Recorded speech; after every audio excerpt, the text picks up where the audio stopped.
समसामयिक वस्तुनिष्ठ प्रश्न। 1. Snow leopard population assessment in India कार्यक्रम द्वारा आयोजित पहले जनसंख्या आकलन के अनुसार भारत में हिम तेंदुओं की संख्या लगभग 718 है। हिम तेंदुओं की सर्वाधिक संख्या किस राज्य या केंद्र शासित क्षेत्र में है? A. Ladakh, B. Uttarakhand, C. Himachal Pradesh, D. Sikkim. उत्तर है A. Snow leopard population assessment in India कार्यक्रम द्वारा कराए गए सेंसस के अनुसार 2023 में भारत में हिम तेंदुओं की संख्या 718 थी। हिम तेंदुओं की सर्वाधिक संख्या केंद्र शासित क्षेत्र लद्दाख 477 है। उसके बाद उत्तराखंड 124, हिमाचल प्रदेश 51, अरुणाचल प्रदेश 36, सिक्किम 21 तथा जम्मू एवं कश्मीर 9 का स्थान है। प्रश्न 2. निम्नलिखित विभूतियों के नामों पर विचार कीजिए। 1. जननायक कर्पूरी ठाकुर, 2. लाल कृष्ण आडवाणी, 3. MS स्वामीनाथन, 4. चौधरी चरण सिंह, 5. PV नरसिम्हा राव। उपर्युक्त में से कितनों को वर्ष 2024 में भारत के सबसे बड़े नागरिक सम्मान भारत रत्न से सम्मानित किए जाने की घोषणा की गई? ए. केवल 2, बी. केवल 3, सी. केवल 4, डी. सभी 5। उत्तर है डी. सभी 5। प्रश्न 3. समाचारों की सुर्खियों में रहा चुशुल क्षेत्र निम्नलिखित में से किस राज्य या संघ शासित क्षेत्र में स्थित है? ए. अरुणाचल प्रदेश, बी. सिक्किम, सी. हिमाचल प्रदेश, डी. लद्दाख। उत्तर है डी. पूर्वी लद्दाख के चुशुल क्षेत्र में वास्तविक नियंत्रण रेखा LAC के पास चीनी सैनिक भारतीय चरवाहों से उलझ गए थे। प्रश्न 4. समाचारों की सुर्खियों में रहा व्यास जी का तहखाना किस शहर में स्थित है? ए. अयोध्या, बी. मथुरा, सी. वाराणसी, डी. उज्जैन। उत्तर है सी. वाराणसी की एक अदालत ने ज्ञानवापी मस्जिद के तहखाने में स्थित व्यास जी का तहखाना में हिंदुओं व्यास परिवार के पुजारियों को पूजा अर्चना करने की अनुमति प्रदान कर दी है। प्रश्न 5. निम्नलिखित में से किस राज्य की सरकार ने भैंसों एवं बुलबुल की पारंपरिक लड़ाई को अधिकृत तौर पर फिर से प्रारंभ करने की पहल प्रारंभ की है? ए. कर्नाटक, बी. केरल, सी. तमिलनाडु, डी. असम। उत्तर है डी. असम में माघ बिहू के कटाई त्योहार पर भैंसों एवं बुलबुल की लड़ाई का आयोजन वर्षों से होता आ रहा था। असम सरकार इस पारंपरिक प्रदर्शन को फिर से चालू करना चाहती है। प्रश्न 6. प्रयोगशाला में विकसित मांस के बारे में निम्नलिखित में से कौन सा कथन सत्य है? ए. सिंगापुर के रेस्तराओं और होटलों में प्रयोगशाला में विकसित मांस के व्यंजन परोसे जाते हैं। बी. प्रयोगशाला में विकसित मांस शाकाहारी है। सी. सेंट्रल मैरीन रिसर्च संस्थान कोच्चि ने प्रयोगशाला में मछली के मांस को विकसित करने की परियोजना प्रारंभ की है। डी. प्रयोगशाला में विकसित मांस स्वाद, बनावट तथा पौष्टिक तत्वों के मामले में मूल उत्पाद की ही भांति होता है। उत्तर है बी. संवर्धित मछली का मांस या प्रयोगशाला में विकसित मछली का मांस मछली में विशिष्ट कोशिकाओं को अलग करके और उन्हें पशु घटक मुक्त मीडिया का उपयोग करके प्रयोगशाला सेटिंग में विकसित करके उत्पादित किया जाता है। प्रश्न 7. निम्नलिखित में से कौन सा राज्य समूह संवर्धित पार्वती काली सिंध चंबल ERCP लिंक परियोजना का हिस्सा है? ए. मध्य प्रदेश राजस्थान, बी. राजस्थान मध्य प्रदेश उत्तर प्रदेश, सी. राजस्थान उत्तर प्रदेश, डी. राजस्थान उत्तर प्रदेश हरियाणा मध्य प्रदेश। उत्तर है ए. 29 जनवरी 2024 को केंद्रीय जल शक्ति मंत्रालय, राजस्थान सरकार तथा मध्य प्रदेश सरकार द्वारा संवर्धित पार्वती काली सिंध चंबल पूर्वी राजस्थान नहर परियोजना संपर्क परियोजना पर एक समझौता ज्ञापन पर हस्ताक्षर किए गए। PKC ERCP एक अंतर्राज्यीय नदी जोड़ो परियोजना है। प्रश्न 8. 66वें ग्रैमी अवार्ड 2024 में निम्नलिखित में से किसे एल्बम ऑफ द ईयर सम्मान प्रदान किया गया?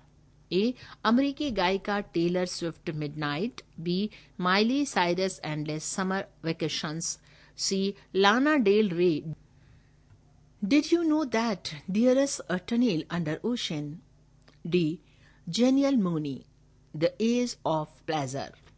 उत्तर है ए यानी अमेरिकी गायिका टेलर स्विफ्ट मिडनाइट। प्रश्न 9, अमेरिका गायिका टेलर स्विफ्ट के बारे में निम्नलिखित में से कौन सा कथन सही है? ए उनके गीत संग्रह मिडनाइट को 66वें ग्रैमी अवार्ड में एल्बम ऑफ द ईयर सम्मान दिया गया। बी टेलर विश्व की पहली ऐसी शख्स हैं जिनके 4 गीत संग्रहों को album of the year award मिला है। सी टेलर स्विफ्ट ने कुल 14 ग्रैमी अवार्ड जीते हैं। डी उपर्युक्त सभी 26 एमी। उत्तर है डी उपर्युक्त सभी 26 एमी। प्रश्न 10, 66वें ग्रैमी अवार्ड 2024 में रिकॉर्ड ऑफ द ईयर का अवार्ड निम्नलिखित में से किसे प्रदान किया गया? ए अमेरिकी गायिका टेलर स्विफ्ट के गीत संग्रह मिडनाइट को, बी माइली साइरस के गीत फ्लावर, सी किलर माइक के गीत साइंटिस्ट्स एंड इंजीनियर, डी उपर्युक्त में से कोई नहीं। उत्तर है बी माइली साइरस के गीत फ्लावर। प्रश्न 11 है, 66वें ग्रैमी अवार्ड्स 2024 में भारतीयों को मिले पुरस्कारों के संबंध में निम्नलिखित में से कौन सा युग्म सही सुमेलित नहीं है?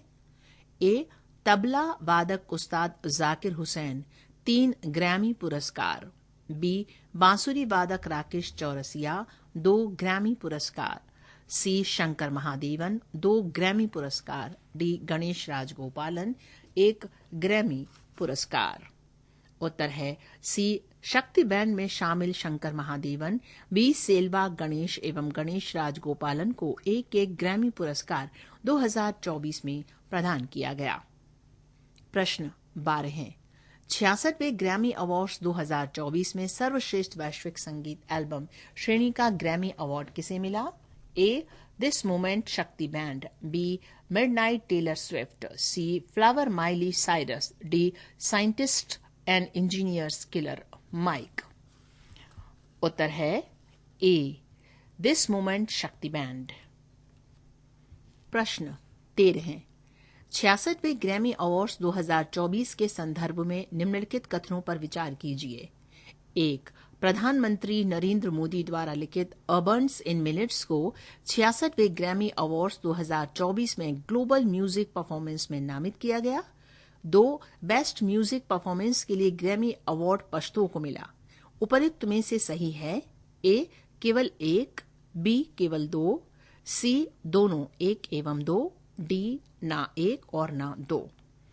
उत्तर है सी अ बर्न्स इन मिनट्स गीत की रचना प्रधानमंत्री नरेंद्र मोदी ने अमेरिकी गायक फाल्गुनी के साथ मिलकर की है। उस्ताद जाकिर हुसैन, पंडित राकेश चौरसिया, अमेरिकी बैंजो वादक बेला फलेक तथा बेस वादक एडगर मेयर के गीत पुश्तो को best global music performance Grammy पुरस्कार मिला। प्रश्न 14 है, 7 फरवरी 2024 की स्थिति के अनुसार निम्नलिखित में से कौन झारखंड का मुख्यमंत्री है? ए शिबू सोरेन, बी हेमंत सोरेन, सी सीता सोरेन, डी चंपई सोरेन। उत्तर है डी धन शोधन के एक मामले में प्रवर्तन निदेशालय द्वारा झारखंड के मुख्यमंत्री हेमंत सोरेन को 31 जनवरी 2023 को गिरफ्तार कर लिए जाने से उपजी परिस्थितियों के बीच हेमंत सोरेन द्वारा इसी दिन मुख्यमंत्री के पद से त्यागपत्र दे दिए जाने के बाद उन्हीं के मंत्रिमंडल में परिवहन मंत्री चंपई सोरेन ने 2 फरवरी 2024 को झारखंड के नए मुख्यमंत्री के रूप में शपथ ग्रहण की। प्रश्न 15 है, समान नागरिक संहिता अपनाने वाला देश का पहला राज्य स्वतंत्रता के बाद कौन सा है? ए उत्तर प्रदेश, बी उत्तराखंड, सी मध्य प्रदेश, डी असम। उत्तर है बी उत्तराखंड। प्रश्न 16 है, समान नागरिक संहिता के संदर्भ में निम्नलिखित कथनों पर विचार कीजिए। 1. उत्तराखंड देश का ऐसा पहला राज्य है जिसकी विधानसभा ने 7 फरवरी 2024 को समान नागरिक संहिता विधेयक पारित किया। 2. ये कानून उत्तराखंड राज्य के अनुसूचित जनजातियों पर लागू नहीं होगा। 3. भारतीय संविधान के नीति निर्देशक सिद्धांतों से संबंधित अनुच्छेद 44 में सारे देश में समान नागरिक संहिता अपनाए जाने की अपेक्षा की गई है। 4. उत्तराखंड विधानसभा द्वारा पारित समान नागरिक संहिता का ड्राफ्ट सर्वोच्च न्यायालय की सेवानिवृत्त न्यायाधीश न्यायमूर्ति रंजना पी देसाई की अध्यक्षता में गठित समिति की सिफारिशों पर आधारित है। उपर्युक्त में से कितने कथन सही हैं? ए केवल 1, बी केवल 2, सी केवल 3, डी सभी 4। उत्तर है डी। समान नागरिक संहिता के कतिपय प्रावधान हैं। पुत्रों एवं पुत्रियों को समान संपत्ति अधिकार, विधि मान्य एवं अविधि मान्य बच्चों के बीच भेद समाप्त, गोद लिए बच्चों एवं जैविक रूप से जन्मे बच्चों के बीच समावेशिता, मृत्युपरांत समान संपत्ति अधिकार, लिव इन रिलेशनशिप का अनिवार्य पंजीकरण, परित्यक्त महिलाएं अपने अभिभावकों से गुजारा भत्ता पाने की अधिकारिणी। पृष्ठ संख्या 163। प्रश्न 17 है। भारत सरकार ने किस देश की सीमा से लोगों की वीजा युक्त आवाजाही पर प्रतिबंध लगा दिया है? ए म्यांमार, बी भूटान, सी नेपाल, डी उपर्युक्त में से कोई नहीं। प्रश्न 18 है। चुनावी बॉन्ड योजना को सर्वोच्च न्यायालय की 5 सदस्यीय संविधान पीठ ने इस बारे में निम्नलिखित में से किस कानून में किए गए संशोधनों को असंवैधानिक करार दिया है? 1. आयकर अधिनियम, 2. जन प्रतिनिधित्व अधिनियम, 3. कंपनी अधिनियम। उपर्युक्त में से कितने सही हैं? ए केवल 1, बी केवल 2, सी सभी 3, डी उपर्युक्त में से कोई नहीं। उत्तर है सी। प्रश्न 19। फरवरी 2024 के मध्य में प्रधानमंत्री नरेंद्र मोदी द्वारा विश्व में कहीं बोचासन वासी अक्षर पुरुषोत्तम स्वामी नारायण संस्था द्वारा निर्माण कराए गए हिंदू मंदिर का उद्घाटन किया गया।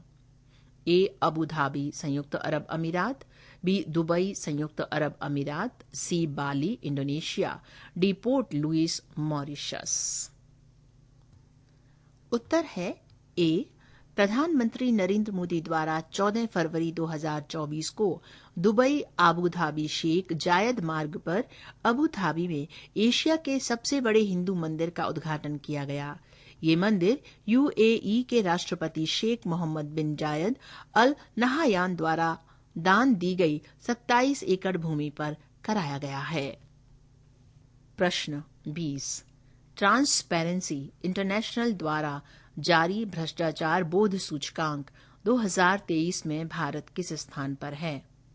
ए 80वें, बी 85वें, सी 93वें, डी 97वें। उत्तर है सी। प्रश्न 21। निम्नलिखित साहित्यकारों के नामों पर विचार कीजिए। 1. संस्कृत साहित्यकार जगतगुरु राम भद्राचार्य, 2. उर्दू साहित्यकार गुलजार संपूर्ण सिंह कालरा, 3. हिंदी उपन्यासकार मृदुला गर्ग, 4. तमिल लेखक पेरुमल मुरुगन। उपर्युक्त में से कितनों को 58वें ज्ञानपीठ पुरस्कार के लिए चयनित किया गया है? ए केवल 1, बी केवल 2, सी केवल 3, डी सभी 4। उत्तर है बी यानी केवल 2। प्रश्न 22। हमारा संविधान हमारा सम्मान अभियान में निम्नलिखित में किन विषयों को शामिल किए जाने का लक्ष्य है? 1. सबको न्याय, 2. नव भारत नव संकल्प, 3. विधि जागृति अभियान, 4. न्याय सेतु। सही कूट है ए केवल 1 एवं 2, बी केवल 1, 3, 4, सी केवल 3, डी सभी 1, 2, 3, 4। उत्तर है डी। हमारा संविधान हमारा सम्मान अभियान का भारत के उपराष्ट्रपति जगदीप धनखड़ द्वारा 24 जनवरी 2024 को भारतीय गणतंत्र के 75वें वर्ष के उपलक्ष्य पर उद्घाटन किया गया। प्रश्न 23। सर्वोच्च न्यायालय विधिक सेवाएं समिति के बारे में निम्नलिखित में से कौन सा कथन सही नहीं है? ए, इसका गठन विधिक सेवाएं प्राधिकरण अधिनियम 1987 की धारा 3A के तहत किया गया। बी, सर्वोच्च न्यायालय के न्यायाधीश न्यायमूर्ति BR गवई को इसका अध्यक्ष नामित किया गया है। सी, ये एक गैर सांविधिक निकाय है। डी, इस समिति के अध्यक्ष तथा सदस्यों को सर्वोच्च न्यायालय के मुख्य न्यायाधीश द्वारा नामित किया जाता है। उत्तर है सी, यानी ये एक गैर सांविधिक निकाय है। प्रश्न 24। नीचे दिए गए कार्यक्रमों पर विचार कीजिए। 1. प्रधानमंत्री गरीब कल्याण अन्न योजना। 2. प्रधानमंत्री पोषण शक्ति निर्माण। 3. प्रधानमंत्री मुद्रा योजना। 4. सौभाग्य योजना। 5. मिशन पोषण 2.0 तथा सक्षम आंगनबाड़ी। उपर्युक्त में से कितने कार्यक्रमों ने 2013-14 से 2022-23 के बीच भारत में बहुआयामी निर्धनता से 24.82 करोड़ लोगों को बाहर निकालने में महत्वपूर्ण भूमिका निभाई है? ए, केवल 2, बी, केवल 3, सी, केवल 4, डी, ये सभी। उत्तर है सी। नीति आयोग द्वारा 15 जनवरी 2024 को जारी multi dimensional poverty in India since 2006 में ये दावा किया गया है कि भारत में पोषण अभियान, अनीमिया मुक्त भारत, प्रधानमंत्री गरीब कल्याण अन्न योजना, मिशन पोषण 2.0, सक्षम आंगनवाड़ी, प्रधानमंत्री पोषण शक्ति निर्माण, प्रधानमंत्री सुरक्षित मातृत्व अभियान, सौभाग्य योजना, स्वच्छ भारत मिशन, जल जीवन मिशन, प्रधानमंत्री आवास योजना कार्यक्रमों की बदौलत 2013-14 एवं 2022-23 के बीच 24.82 करोड़ लोग बहुआयामी निर्धनता से बाहर निकल आए हैं। प्रश्न 25।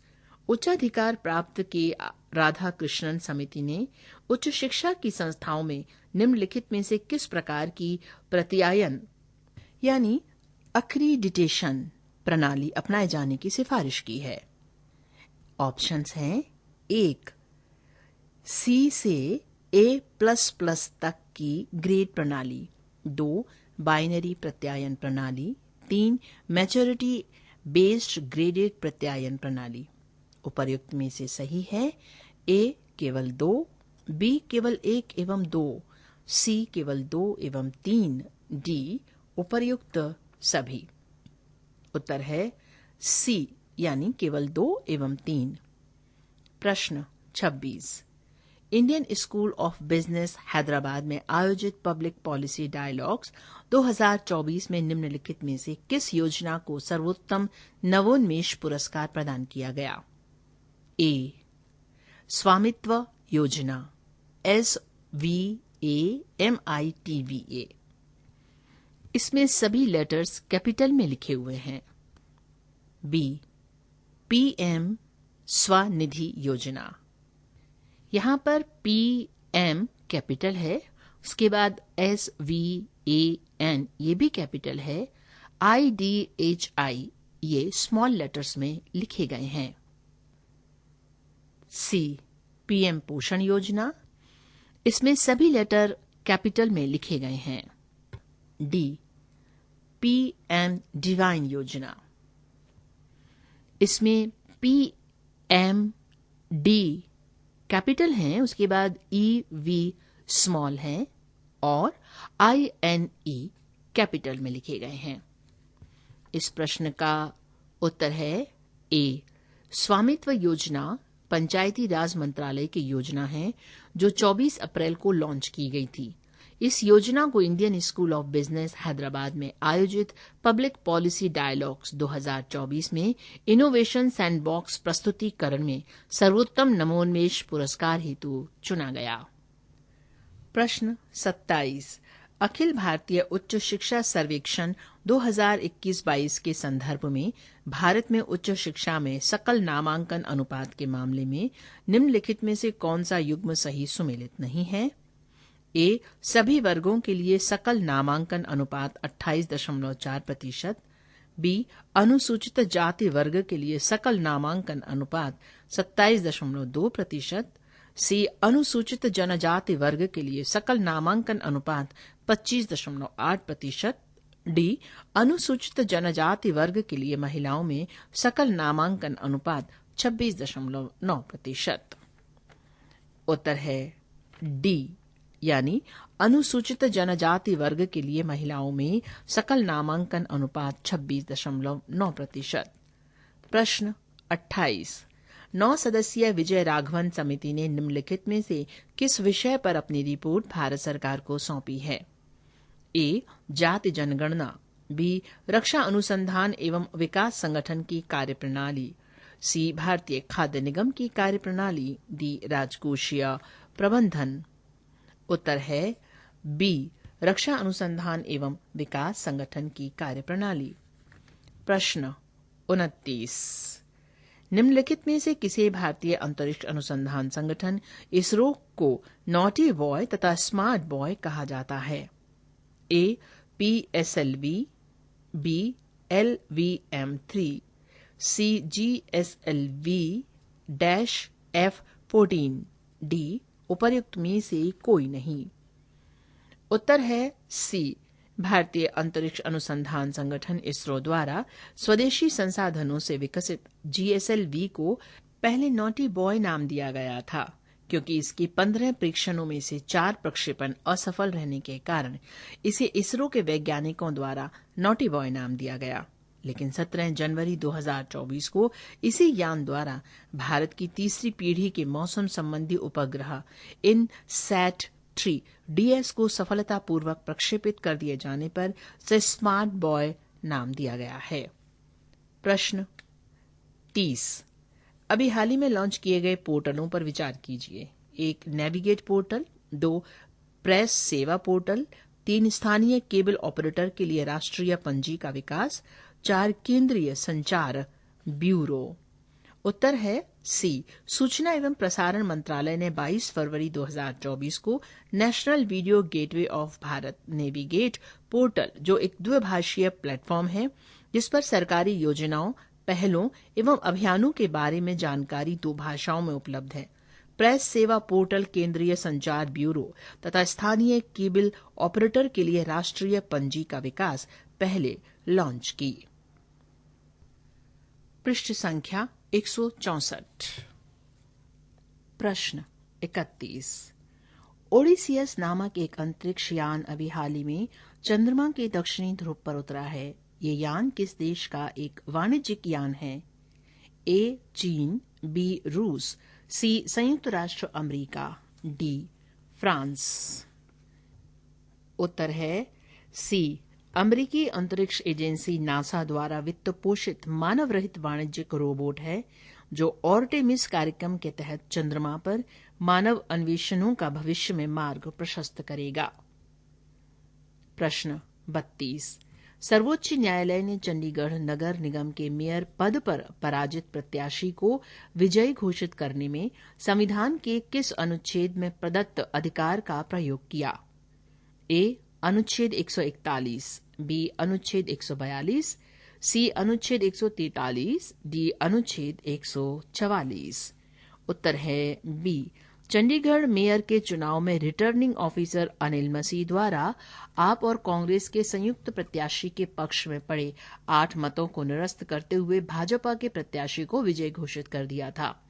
इससे पहले पंजाब, हरियाणा उच्च न्यायालय तथा बाद में सर्वोच्च न्यायालय में चुनौती दी गई।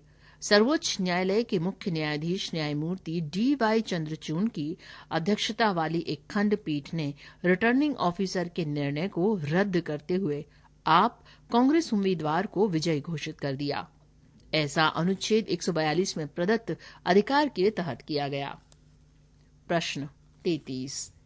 ओपन AI द्वारा लॉन्च किए गए सोरा SORA के बारे में निम्नलिखित में से कौन सा कथन असत्य है? ए. सोरा एक कृत्रिम मेधा मॉडल है जो पाठ्य यानी टेक्स्ट आधारित निर्देशों के अनुसार वास्तविक एवं काल्पनिक दृश्य सृजित कर सकता है। बी, सोरा केवल 30 मिनट तक की अवधि के टेक्स्ट टू वीडियो ही बना सकता है। सी, सोरा बहु अभिलक्षणों के साथ जटिल दृश्य सृजित करने में सक्षम है।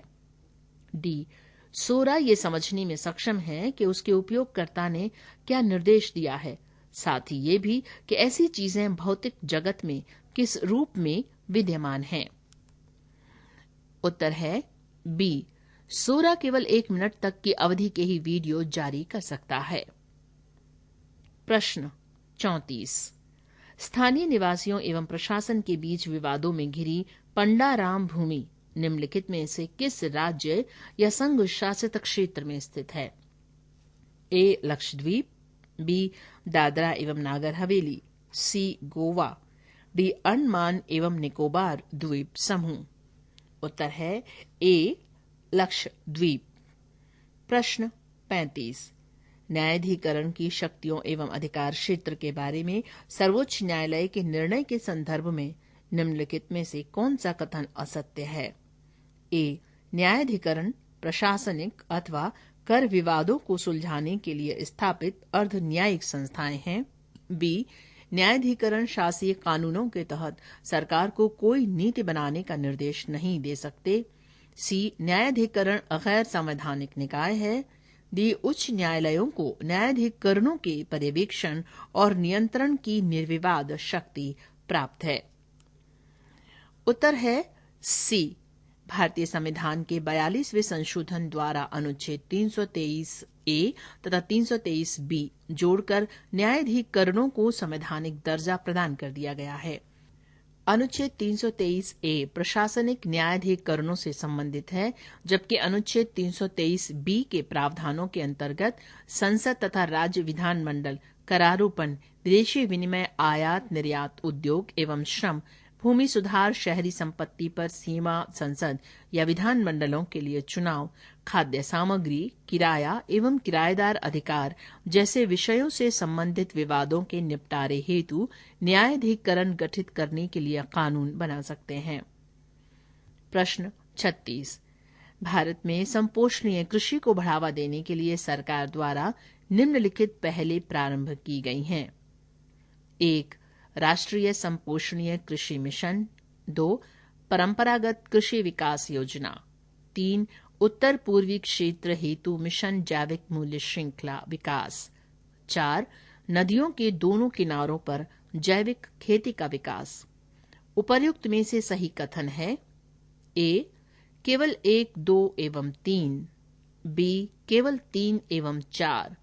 सी, केवल 1, 3 एवं 4। डी, सभी 1, 2, 3 एवं 4। उत्तर है ए, यानी केवल 1, 2 एवं 3। प्रश्न 37। नारंगी रंग का मेढक यानी पर्पल फ्रॉग कहाँ पाया जाता है? ए, अन्नामलाई पहाड़ियां। बी, विंध्य पर्वतमाला। सी, शिवालिक पहाड़ियां। डी, छोटा नागपुर। उत्तर है ए, तमिलनाडु की अन्नामलाई पहाड़ियों में बैंगनी मेढक की 2 प्रजातियां नासिका बट्राचुस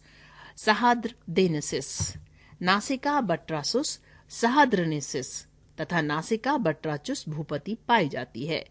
इसके अतिरिक्त केरल के पश्चिमी घाट में ये बहुतायत में पाए जाते हैं। प्रश्न 38। स्वीडन में लिंकोपिंग विश्वविद्यालय के अनुसंधानकर्ताओं द्वारा विकसित इलेक्ट्रॉनिक मृदा यानी ई सॉइल किस प्रकार की खेती के लिए उपयुक्त हो सकती है? ए, बारानी खेती। B, hydroponics. सी, ढालू क्षेत्रों में खेती। डी, चरागाही खेती। उत्तर है बी, हाइड्रोपोनिक्स। प्रश्न 39। डार्क एनर्जी के बारे में निम्नलिखित तथ्यों पर विचार कीजिए। 1. डार्क एनर्जी ऊर्जा का एक रहस्यमयी स्वरूप है जो ब्रह्मांड की समग्र ऊर्जा सामग्री का महत्वपूर्ण हिस्सा है। 2. ब्रह्मांड का लगभग 68% हिस्सा डार्क एनर्जी तथा 27% हिस्सा डार्क मैटर है। उपर्युक्त में से सही है? ए केवल एक, बी केवल दो, सी दोनों एक एवं दो, डी ना एक और ना दो। उत्तर है सी। डार्क एनर्जी एक अदृश्य प्रभाव है जो ब्रह्मांड के त्वरित विस्तार के लिए उत्तरदायी है। ये गुरुत्वाकर्षण के विपरीत होती है जो वस्तुओं को एक साथ आकर्षित करता है।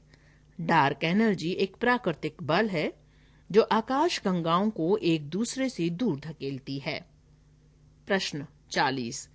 भारत के किस क्षेत्र में प्रवाल भित्तियां नहीं पाई जाती? ए कच्छ की खाड़ी, बी सुंदरवन डेल्टा, सी मन्नार की खाड़ी, डी अंडमान और निकोबार द्वीप समूह। उत्तर है बी। भारत में प्रवाल भित्तियां कच्छ की खाड़ी, मन्नार की खाड़ी, मालवन, अंडमान एवं निकोबार द्वीप समूह, लक्षद्वीप द्वीप समूह में पाई जाती है। पृष्ठ संख्या 165। इस पृष्ठ पर उत्तर व्याख्या सहित दिए हुए हैं जो कि हम पहले ही बता चुके हैं। पृष्ठ संख्या 166।